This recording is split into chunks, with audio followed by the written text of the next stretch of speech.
Assalamualaikum warahmatullahi wabarakatuh. Selamat malam Tribuners dimanapun Anda berada. Kembali lagi dengan saya Munawir Tauda, jurnalis tribunternate.com. Nah, langsung saja ini kepanjangan yang tadi. Di depan layar handphone Anda atau dimanapun nanti Anda menonton, di depan kalian sini ada dari Majelis Rakyat Sufifi ya, Kota Sufifi ya, atau disingkat Markas. Nah ini terkait daerah otonomi baru Sufifi yang beberapa pekan terakhir ini sedang hangat diperbincangkan. Sebelum saya masuk, boleh memperkenalkan diri satu persatu, Bapak. Silakan dipegang, nanti dikasih ke temannya sebelah. Nama saya Nixon Heru. Nixon Heru dari Desa Akikulano. Bapaknya? Saya Sukriansar dari Desa Kayasa. Nama saya Ibrahim Asnawi dari Kelurahan Burapi, Kecamatan Lombok Utara. Baik, Pak. Ya, nama saya Muhammad Imam dari Desa Babak dan sebagai Ketua Umum Markas. Ketua? Umum Markas. Ketua Umum Markas. Terima kasih. Selanjutnya? Assalamualaikum warahmatullahi wabarakatuh. Waalaikumsalam. Nama saya Amir Abdullah dari Desa Babak. Terakhir? Saya Sumarjo Makitulung. Ya. Saya selaku pemuda Desa Galala, Pemuda Sagala. juga sekaligus kuasa hukum Majelis Rakyat Kota Sufifi. Iya, bagus. Sudah terkonfirmasi, terima kasih. Mungkin saya bisa langsung meminta Saudara Ibrahim Asnawi ya, untuk menjelaskan mengapa terlihat gigih memperjuangkan DOB Sufifi ini. Silakan, langsung saja. Terima kasih. Pertama-tama, sebetulnya alasan kami memperjuangkan Sufifi sebagai ibu kota provinsi Maluku Utara itu hanya semata-mata ini perintah undang-undang. Nah, kami merasa bahwa kami sebagai warga negara yang baik, warga masyarakat yang mengerti tentang posisi Sufifi yang nyaris sudah 26 tahun ini terabaikan. Yeah. Padahal dalam amanat Undang-Undang 46 tahun 1999 tentang pembentukan Provinsi Maluku Utara itu mengisyaratkan, menegaskan di dalam pasal 9 ayat 1 itu ibu kota Provinsi Maluku Utara berkedudukan di Sufifi. Artinya apa? Artinya ada mandatori, ada sebuah perintah di situ. Yeah. Nah, kita sebagai warga negara dan terutama warga masyarakat Sufifi menilai bahwa ini tidak boleh dibiarkan karena kita memang taat hukum, kita taat aturan, kita mau undang-undang ini setelah dilahirkan, undang-undang ini kan lahir atas dasar konsensus negara. Yeah. Dalam pengertian bahwa ada keputusan eksekutif legislatif yang kemudian itu melahirkan sebuah undang-undang, lalu dengan sengaja atau tidak disengaja ini diabaikan yang kurang lebih hampir 26 tahun.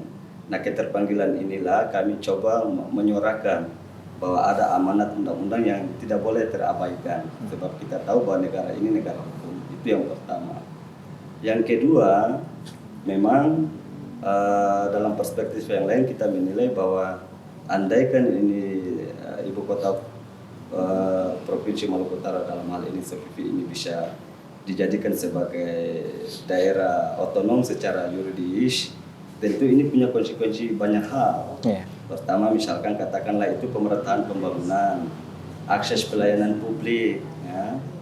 Karena kita tahu di mana-mana ibu kota provinsi itu daerahnya maju. Katakanlah dalam sektor pendidikan ada universitas ternama. Yeah. Di Sufifi kan belum ada universitas ternama. Bahkan yang kita lihat fakta, universitas ternama ini kan ada di kota Ternate.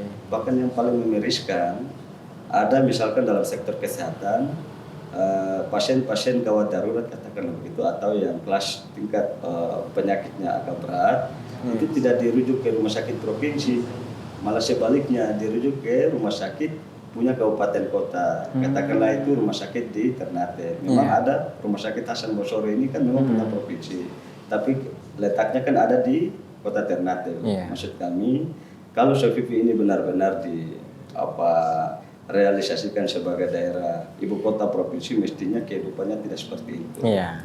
Yang berikut adalah Kenapa kita gigih berjuang? Karena kita tahu persis ini bukan soal kepentingan elit politik. Ini persoalan ada amanat konstitusi yang harus kita tuntaskan. Nah, ini kan berseliweran opini di luar bahwa ini ada sekelompok kepentingan tertentu, terutama kepentingan elit politik. Ini bukan kepentingan elit politik. Sebab yang kami tahu, katakanlah gubernur yang saat ini memimpin. Nah ini kan kita dikait-kaitkan bahwa kita gigih berjuang ini mungkin karena dibekengi oleh kelompok-kelompok tertentu di belakang. Ya, sekarang itu opini itu yang kita bentuk sekarang. Ya, kami ingin sampaikan secara tegas bahwa katakanlah yang dimaksud adalah itu gubernur, itu kami menolak keras bahwa tidak ada sangkut paut dengan gubernur. Tidak ada sangkut paut. Sebab kami tahu Undang-Undang Pembentukan Provinsi Maluku Utara yang ibu kotanya di Sofifi itu lahir pada tanggal 4 Oktober tahun 1999. Waktu itu gubernur yang sekarang juga kita tidak tahu dia hidup di mana.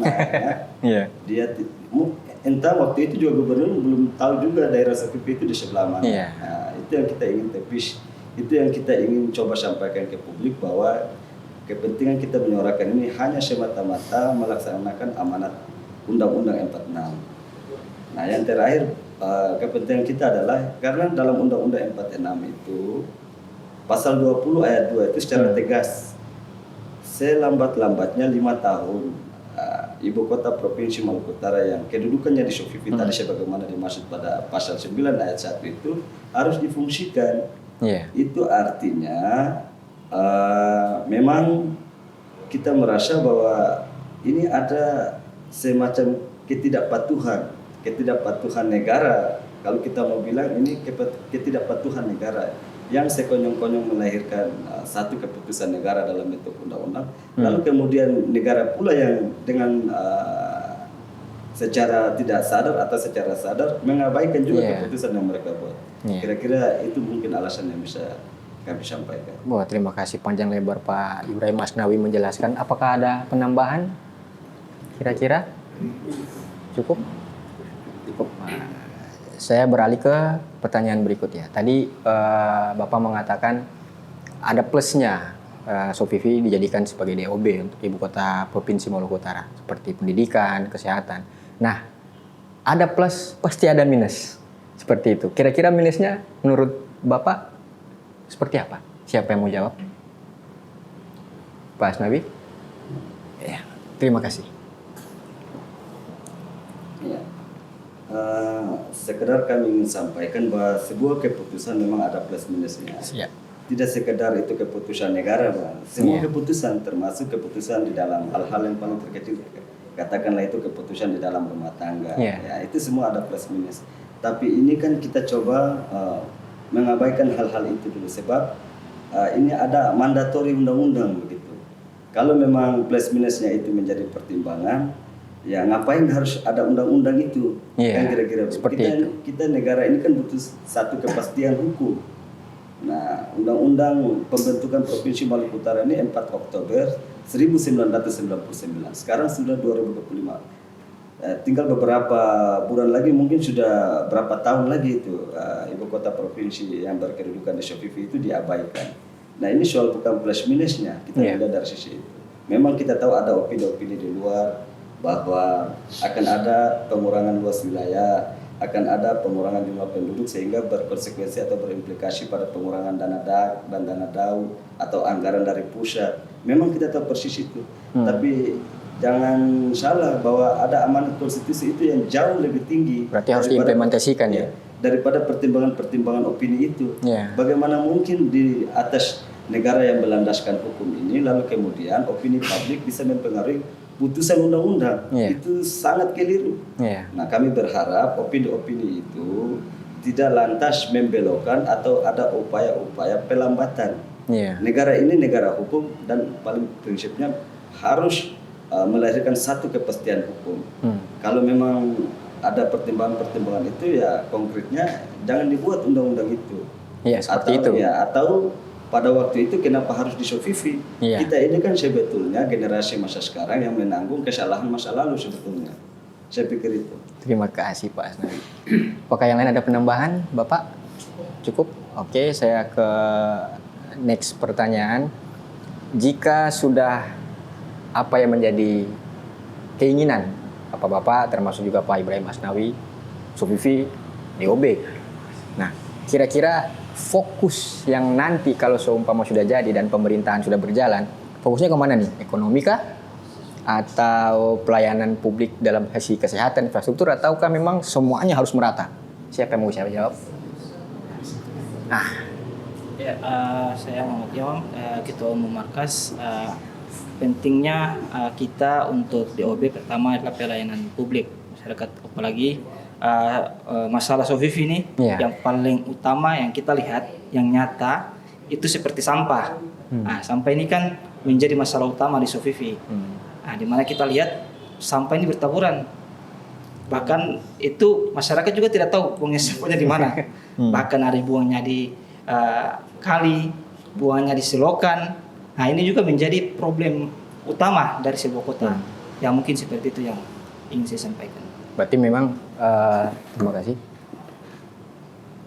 Ada beberapa fokus, tapi memang ada beberapa juga yang memang menjadi perhatian khusus ya. Kalau seumpama keinginan dari Pak Asnawi dan teman-teman terwujud.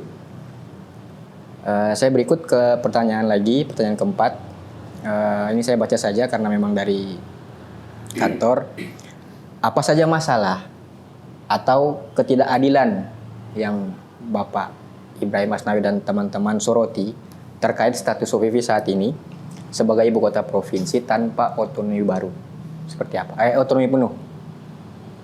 Saya ulangi sekali lagi. Apa saja masalah atau ketidakadilan yang disoroti sekarang ini terkait status Sofifi sebagai ibu kota provinsi tanpa otonomi penuh? Kira-kira seperti apa? Bisa Pak Asnawi yang jawab atau Bapak? Oh ya. Nah, ini dia nih. Ya. Saya kira hal yang paling penting adalah kita harus publik Maluku Utara, seluruh provinsi Maluku Utara, kabupaten kota di provinsi Maluku Utara, kita tahu bersama bahwa Sofifi ini adalah wajah Maluku Utara yang sudah ditetapkan dalam undang-undang yang tadi dijelaskan oleh Pak Bahim. Saya ingin menyampaikan secara keras bahwa sudah 26 tahun Sofifi itu diabaikan sebagai pusat pemerintahan ibu kota provinsi Maluku Utara yang disebutkan dalam undang-undang PNM itu adalah kota Sofifi. Nyaris kalau undang-undang sudah mengisyaratkan 5 tahun harus difungsikan, berarti negara ini kita semua, kalau undang-undang itu menjadi konsensus bersama, maka kita telah lalai dalam memperjuangkan atau membangun Sofifi dan benar-benar menjadi kota definitif yang selayaknya seperti kabupaten yang lain. Misalnya Kota Tidore Kepulauan, Kota Ternate, dan seterusnya. Ini negara telah lalai. Negara telah membiarkan Sofifi kurang lebih 26 tahun. 26 tahun. Oleh karena itu kita hadir untuk mengingatkan negara, untuk menyampaikan negara supaya ini segera dilakukan. Dieksekusi. Agar bisa menjadi kota definitif, layaknya bisa melakukan hal-hal yang tadi disebutkan oleh teman-teman saya tadi, baik itu pelayanan pemerintahan, masyarakatan, dan lain-lain. Tadi disebutkan sampah, disebutkan kesehatan, air minum, dan lain-lain. Itu saya kira yang harus dilihat oleh pemerintah pusat. Kalau kita membangun tetapi belum ada status benar bahwa status layaknya sebuah pemerintahan, saya kira kepemimpinan siapapun, gubernur siapapun, atau pemerintahan siapapun yang memimpin, saya kira tidak bisa membangun secara maksimal karena undang-undang keuangan kita tidak bisa mengiyakan itu untuk membangun sebuah titik pemerintahan yang tidak statusnya belum jelas. Oleh karena itu saya kira ini harus menjadi perhatian pemerintah pusat bahwa dan semua pihak siapapun yang ada di Maluku Utara ini, marilah kita bersama-sama saya menghimbau semua pihak stakeholder di Provinsi Maluku Utara ini, marilah kita melihat ini sebagai kebutuhan yang mendesak yang harus diperjuangkan, yang harus disegerakan oleh pemerintah pusat. Saya kira itu. Terima kasih Pak. Oke, saya ke pertanyaan selanjutnya. Apabila Sofifi dalam waktu dekat menjadi seperti keinginan Bapak-Bapak, Sofifi keluar dari Tidore Kepulauan dan menjadi pusat pemerintahan Provinsi Maluku Utara. Kira-kira kalau sudah seperti itu, yang menjadi persoalan yang tadi yang seperti yang Bapak sampaikan dari kesehatan, pelayanan publik dan lain-lain bisa terjawab? Siapa yang mau jawab? Pak Asnawi. Iya, terima kasih Pak. Jadi pertama-tama yang kami pertegas di sini adalah jika Sofifi itu menjadi ibu kota Provinsi Maluku Utara itu bukan semata-mata keinginan kami. Iya. Itu kami pertegas, itu keinginan Undang-Undang 46. Oh. Tidak ada itu keinginan markas, tidak ada itu keinginan siapapun. Itu keinginan Undang-Undang 46 tahun 99 tentang pembentukan Provinsi Maluku Utara pasal 9 ayat 1. Nah, ini yang di luar ini kan ada opini-opini berkembang, ini adalah keinginan sekelompok. Bukan, ini keinginan undang-undang yang harus ditaati. Negara maupun warga negaranya harus tunduk dan patuh melaksanakannya.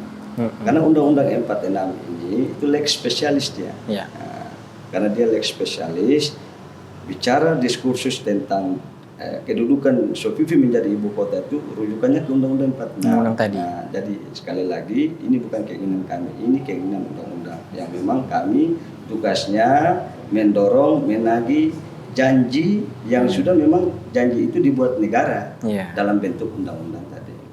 Nah, sekarang kaitan dengan pertanyaan apakah itu akan terpenuhi? Ya iya. Kalau terpenuhi itu bagusnya. Pertanyaan ini kan pantas dijawab oleh pemerintah, karena ini tugas negara kan, tugas pemerintah. Program-program itu kan anggarannya ada di eksekutif dan itu dibahas dengan legislatif. Kita ini kan gerakan civil society.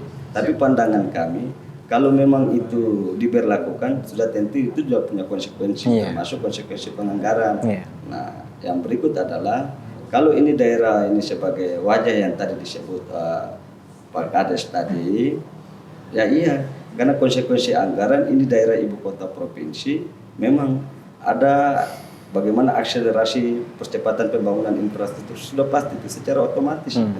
Yang kedua aspek pendidikan, sektor kesehatan, lingkungan, kaitan dengan persampahan itu harus karena memang ada mekanisme dan peraturan-peraturan turunan yang nanti diatur kalau ibu kota ini sudah jadi secara definitif dan itu tidak hanya sekedar wacana katakan begitu. Ini ada aturannya, ada undang-undangnya, entah undang-undang atau peraturan pemerintah atau amanat presiden. Nah itu kan urusan pemerintah. Kita yang dasar-dasar yang kaitan dengan hukum itu urusan pemerintah. Tugas kami seperti itu.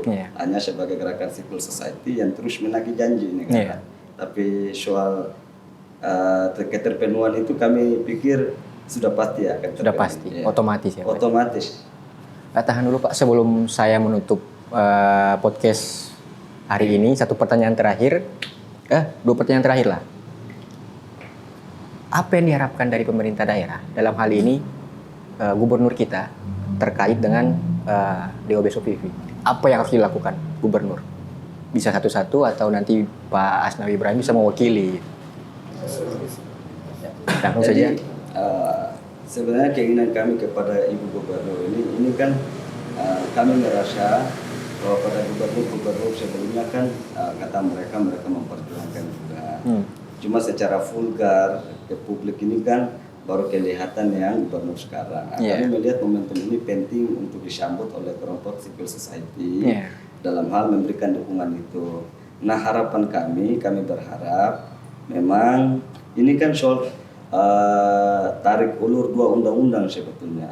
Undang-undang yang kami itu melihat bahwa dasar pembentukan ibu kota Sofifi ini lebih cenderung mengacu pada Undang-Undang Nomor 46.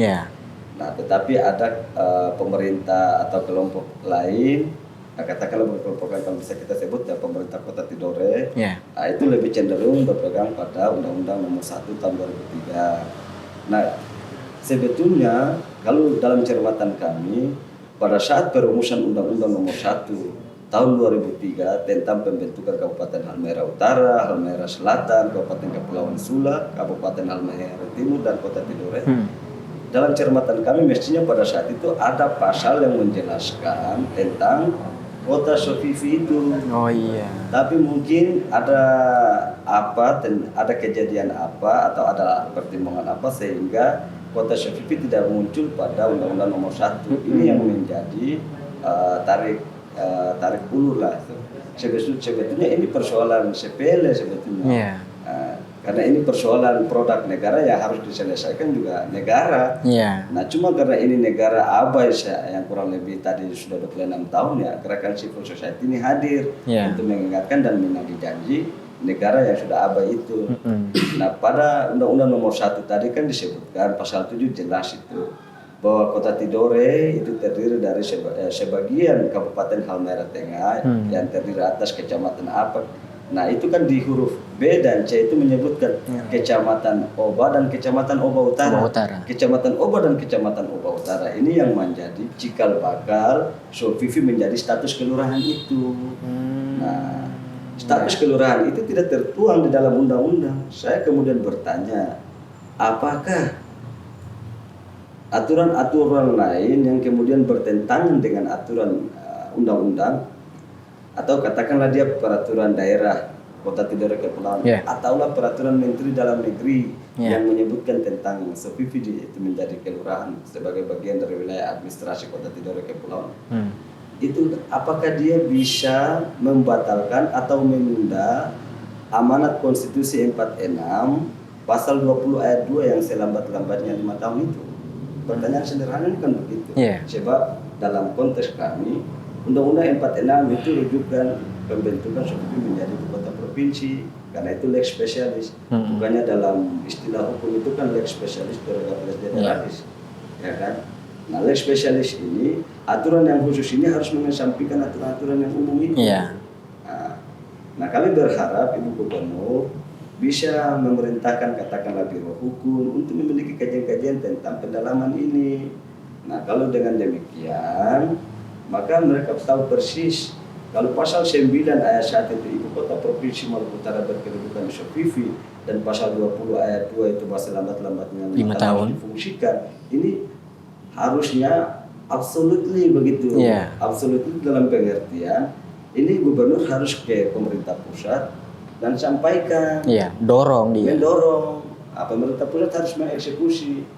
Nah sekarang kan yang terbangun pemerintah pusat juga ikut bermain polemik dan opini bahwa ini nanti ada gangguan keuangan fiskal daerah dan sebagainya. Iya itu persoalan lain. Persoalannya kita mau menegakkan hak konstitusional statusnya kita. Dulu. Ini kan kita melihat ada itu berkembang berita atau yang di medsos itu katanya harus ada bandara, harus ada dermaga yang kelas. Nah itu tuh saya juga dengar tuh. Itu persoalan lain, itu persoalan ini kita bicara ini soal status yang sudah dimandatkan dalam undang-undang. Tidak boleh dipengaruhi dengan opini-opini ini. Kalau undang-undang bisa dipengaruhi oleh opini, ini berbahaya, ini negara bisa dalam keadaan darurat. Karena bisa saja maling bisa dibebaskan ketika keluarganya datang mengemis di pengadilan, karena bisa terpengaruh dengan opini publik. Nah ini ketakutan kami di sini, ini berbahaya. Saya pikir itu. Terima kasih Pak. Penjelasan dari Pak Ibrahim Asmawi ini sudah cukup jelas, sangat-sangat jelas. Mungkin saya bertanya terakhir, satu bisa jawab barangkali atau menambahkan sedikit terkait dengan harapan kami kepada gubernur Maluku. Nah, kami belajar dari pengalaman kalau ada dua akademisi yang kemudian bukan judicial review kemudian itu konstitusi pada waktu itu dan itu ditolak dengan dalil tidak memiliki legal standing. Artinya bukan ditolak terkait dengan status undang-undangnya, mereka tidak memiliki legal standing. Yang dimaksud di situ adalah tidak ada dukungan atau keterwakilan pemerintah daerah dalam posisi itu dan hanya melibatkan dua akademisi yang merasa tidak mendapatkan kepastian hukum. Yang kemudian itu yang memotivasi kami untuk membuka diri terhadap publik sehingga hal ini pun bisa dilihat oleh Gubernur Maluku Utara dan membantu, karena ini perjuangan konstitusi. Gubernur juga dapat membantu Majelis Rakyat Kota Sofifi bersama masyarakat Kota Sofifi untuk menjalankan amanat konstitusi, hak konstitusi kita dikembalikan. Karena ini sangat berpengaruh bagi yang kita sebut kemarataannya. 2 hari lalu saya pernah mendapatkan satu pesan dari seseorang di Pulau Selatan Napo katanya. Dia bilang begini, Pak, saya boleh nggak gabung ke markas? Saya bilang nggak mau aja. Markas ini terbuka untuk siapapun yang berjuang di PKI. Terus saya tanya, alasannya bergabung kenapa? Saya tanya. Dia bilang, karena saya, ketika saya harus ke Tidore mengurus administrasi, saya harus memerlukan ongkos yang mahal. Iya, karena Tidore Ya.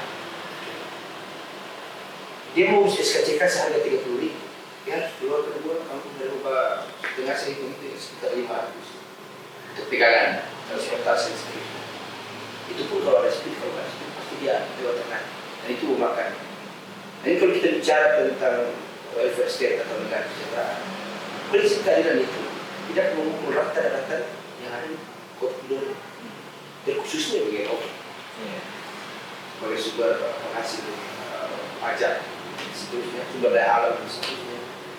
Saya pikir ini yang perlu dipikirkan oleh Gubernur Maluku Utara. Sampai kapan Sofifi akan seperti ini? Nah, kemudian tadi dilanjutkan bahwa banyak orang terpengaruh pada wacana bahwa Sofifi itu adalah kelurahan. Nah, itu dia soal yang paling urgent di dalam pembahasan ini. Karena Sofifi yang dimaksud dalam undang-undang tadi semacam yang dikatakan itu adalah obat. Dan obatnya kalau kita mengacu pada undang-undang 6 enggak, undang-undang nomor 6 obat dan obat tengah. Kalau kita mengacu pada undang-undang nomor 1 ada obat di situ. Lalu undang-undang tafsir penjelasan undang-undang pasal 9 ayat 1 dan 46 yang dimaksud Sofifi adalah sebagian kecamatan kabupaten. Ya, itu yang saya maksud. Makanya saya berpikir bahwa apa yang dimaksud oleh undang-undang dikonflikkan menjadi Sofifi. Nah, itu yang disalahpahami karena di sana ada satu kelurahan yang bernama Sofifi. Nah, itu maksudnya. Jadi orang juga banyak tergiring oleh opini-opini semacam itu. Dan ini harusnya menjadi tugas daripada pemerintah Kota Tidore untuk mensosialisasikan ini barang. Karena kalau tidak ada sosialisasi terhadap masyarakat dan seterusnya, provokasi masuk itu bisa terjadinya bentuk. Nah, yang terakhir yang saya sampaikan bahwa kami dari masyarakat Kota Sofifi mewakili suara masyarakat Kota Sofifi sangat berharap bertemu dengan Gubernur Maluku Utara untuk bercakap-cakap lebih jauh bagaimana tentang masa depan masyarakat yang ada di mungkin saya. Terima kasih. Ada penambahan yang lain? Saya tambah sedikit. Oh itu. Ini sebetulnya bahasa penegasan saja, bahwa sebetulnya Sofifi ini bukan urusan orang Sofifi, bukan urusan orang Tidore. Penegasan kami jelas, Sofifi itu tanggung jawab konstitusional yang harus dipikul dan ditagih oleh jutaan orang masyarakat Maluku Utara. Karena ini ibu kota Maluku Utara, bukan ibu kota 1-2 kabupaten. Itu yang harus dipertegas. Bila perlu dikasih garis bawah, dikasih merah begitu, bahwa ini memang harus menjadi sorotan tajam begitu. Nah, kita kan dibilang, ini ada provokasi, ini mereka ini adalah provokator. Kalau kita memprovokasi orang untuk keadilan, tidak masalah. Ya, kita kan ingin memprovokasi orang untuk menagih hak konstitusional kita yang sudah 26 tahun diabaikan. Ya, tidak masalah, kita bicara undang-undang. Lain cerita kalau kita memprovokasi orang untuk melanggar konstitusi, itu yang berbahaya. Ya, kan Bapak sendiri tahu ada orang-orang yang memprovokasi orang untuk membangkang dengan konstitusi, itu kejahatan luar biasa. Iya, kita memprovokasi orang untuk taat kepada konstitusi, undang-undang. Beda kalau kita memprovokasi orang untuk menentang atau ada upaya membelok memperlambat amanah konstitusi, itu yang sangat luar biasa kejahatan. Dan saja Pak Haji, mungkin tanya dari saya. Rencana selanjutnya apa lagi dari markas? Mungkin siapa yang bisa bicara? Kalau dari kami, dari markas, yang jelas perjuangan ini tidak berhenti sampai Sofifi itu secara betul-betul menjadi ibu kota yang definitif, baik secara jujur maupun de facto. Yang kedua, memang tugas kami itu mengkonsolidasi keinginan untuk menjadikan Sofifi menjadi ibu kota provinsi ini harus melebar sampai ke 10 kabupaten kota. Tidak hanya di Sofifi, karena banyak sekarang kan bilang gitu, iya ya di Sofifi saja yang berjuang kan. Tidak, ini karena persoalan orang tidak merasa terpanggil karena belum sadar atau belum memahami dalam tanda kutip. Kalau mereka tahu bahwa Sofifi menjadi tanggung jawab jutaan orang yang ada di Maluku Utara, mereka tentu akan berjuang. Dan tugas markas yang terakhir, ya tadi perjuangan ini tetap kami lakukan demonstrasi menjadi makanan hari-hari kami. Provokasi atas nama keadilan itu juga menjadi makanan dan minuman hari-hari kami. Yang waktu dekat ini nanti Dalam waktu dekat akan kami lakukan. Senin Atau Selasa dan seterusnya sampai ya, menang dalam pengertian bukan kita menang, tapi menang dalam pengertian undang-undang ini telah dilaksanakan sebagaimana ruh yang sudah ditetapkan pada tanggal 4 Oktober 1990. Pertarungan ini bukan antara rakyat dan kekuasaan atau markas dengan siapa, bukan. Pertarungan ini adalah menegakkan kepastian hukum di atas jalan kebenaran. terima kasih ini sudah bersama teman-teman yang lain sudah berkunjung ke kantor kami, sudah berbincang-bincang panjang lebar dengan Ibu Sofifi, harapan dan memang keinginan bersama. Seperti saya sebutkan, ini akan undang-undang loh. Kalau tidak dibuat, gimana nanti ke depan seperti apa? Bukan harapan sendiri orang, bukan harapan kelompok atau siapa, tapi ini Maluku Utara, ibu kota provinsi harus dapat di Sofifi. Ya, terima kasih. Mungkin nanti akan ada pembicaraan selanjutnya lagi terkait DOB Sofifi di lain waktu dengan narasumber juga, mungkin Pak Ibrahim dan teman-teman, atau memang ada narasumber lain. Terima kasih. Sampai